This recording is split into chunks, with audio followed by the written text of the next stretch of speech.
All right, everybody, welcome back for another deep dive. Today we're going to kind of jump into a topic that's, well, it's certainly been in the news a lot, and I think no matter where you fall on the political spectrum, this is something that, is going to spark some thoughts, maybe some debate, but we have this article that we're going to be taking a look at that really digs into, the whole idea of Donald Trump and his legacy when it comes to individual freedom and smaller government. Did he really deliver on those promises? And that's a huge question, right? Yeah. Because, I mean, those were some of the core principles that really resonated with a lot of his supporters. Oh, absolutely. Yeah. You know, and just to be crystal clear up front, right? Our goal here is not to tell you what to think. We're not taking sides. We simply want to unpack some of the arguments presented in this article and hopefully, spark some critical thinking along the way. So for starters, the article kind of kicks off with this idea that, Trump was really all about projecting an image of strength. Right. And they bring up that whole episode with him and Zelensky, like Mhm. he was trying to, show Zelensky who's boss. But the real question is, did those power moves actually translate into, tangible benefits for everyday American? Yeah, that's where this whole idea of spectacle over substance comes in. Yeah. The author really seems to suggest that these big attention-grabbing moments might have actually been a way to distract from a lack of, real substantive policy changes. Huh. It's almost like a magician using all those flashy hand movements to keep your eyes off the real trick. Exactly. That's a great analogy. So like when he slapped those tariffs on companies like John Deere, remember that whole America First push? But wasn't that kind of, a pretty big government intervention, especially coming from someone who was always talking about free markets? Right. Well, tariffs are a tricky thing. Yeah. In theory, they're supposed to protect domestic industries, but, they can also end up hurting consumers and even the workers they're designed to help. Yeah. So it's definitely a complex issue. For sure. And it makes you wonder, the article goes on to say that, both Republicans and Democrats, they kind of have this playbook for using, scandals and controversies to shape public perception. They specifically bring up the Epstein files, which, if you remember, that whole thing blew up in the media. But Yeah. did it really lead to any, meaningful action against any powerful figures? Or was it just a big show? Yeah, the author seems to think it was more about, appeasing Trump's base and protecting the establishment than actually, bringing about justice. And they even call out people like Pam Bondi and Kash Patel for being part of this, staged reveal. Wow. So now the article takes kind of a bold turn here.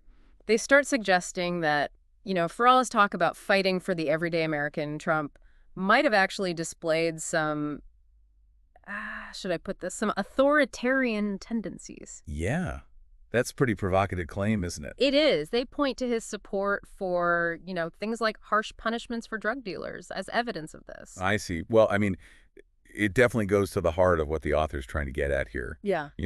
Was Trump genuinely fighting for individual liberty, or was he more interested in, consolidating power? And they use this really striking image to illustrate their point. They Right. compare the public to, livestock being managed by a rancher.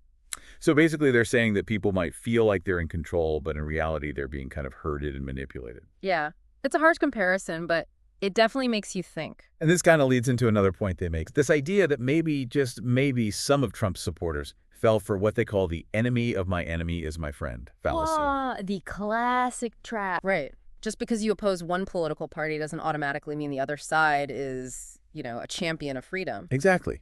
Hmm. You really have to look beyond the surface, to examine their actions, their policies, not just their slogans. Couldn't agree more. And speaking of policies, that's where things get even more interesting, especially when you look at Trump's economic policies. Well, for starters, And you well, for starters, the article, argues that his economic policies weren't always, in line with his talk about free markets and limited government. Yeah, you mean like with those tariffs. Exactly. Sure. They use the example of those tariffs on companies like John Deere and say, this type of intervention really contradicts the whole idea of a hands-off approach to the economy. Oh, so they're saying that, there's this disconnect between what he said and what he actually did. Yeah.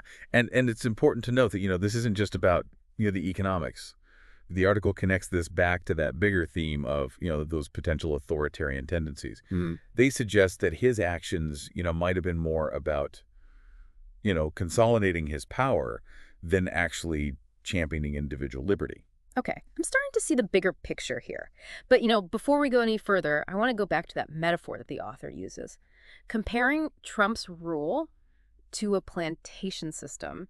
That one really kind of threw me off. Can you unpack that a little bit? Sure, yeah, it is a bold comparison, and it's, definitely meant to be thought-provoking. Basically, the author is suggesting that some of Trump's supporters might have been, misled into thinking that they had more agency and control than they actually did. They argue that, kind of like on a plantation, you have this system in place that benefits those in power, even if it comes at the expense of those who are being exploited. Huh. That's a really interesting way to look at it. It makes you think about, the whole dynamic of power and how easily people can be persuaded, even when it might not be in their best interest. Absolutely. And they connect this to the enemy of my enemy fallacy we talked about earlier. Yeah. Just because someone, opposes one political party doesn't mean that they're automatically a champion of liberty. Right. It's so easy to fall into that trap of thinking, well, at least they're not as bad as the other guy. But the question is, are they really committed to the principles of, individual freedom and limited government? Or are they just using those ideas to, gain and keep power? That's a really important question for all of us to consider, regardless of our political affiliations. I agree. We can't just blindly follow any leader or party. We need to be, critical thinkers. Examine their actions, their policies, their track record. And that's where it gets really challenging, right? Because we're just bombarded with information from all sides. How do we even sift through all the noise and figure out what's real and what's just spin? That's the million-dollar question. Right. And there's no easy answer. But I think it starts with, being aware of our own biases. Yeah.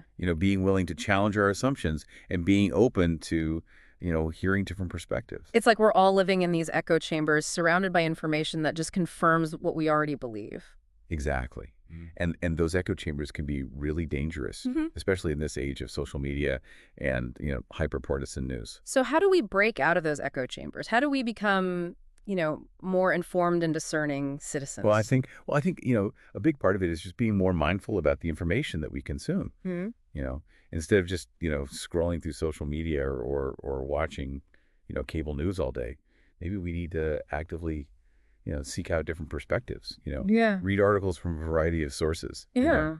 and really try to engage with ideas that make us a little uncomfortable. Yeah, and it's not just about what we read or watch, it's who we talk to, instead of just surrounding ourselves with people who agree with us all the time. Maybe we need to, make an effort to have conversations with folks who see things differently.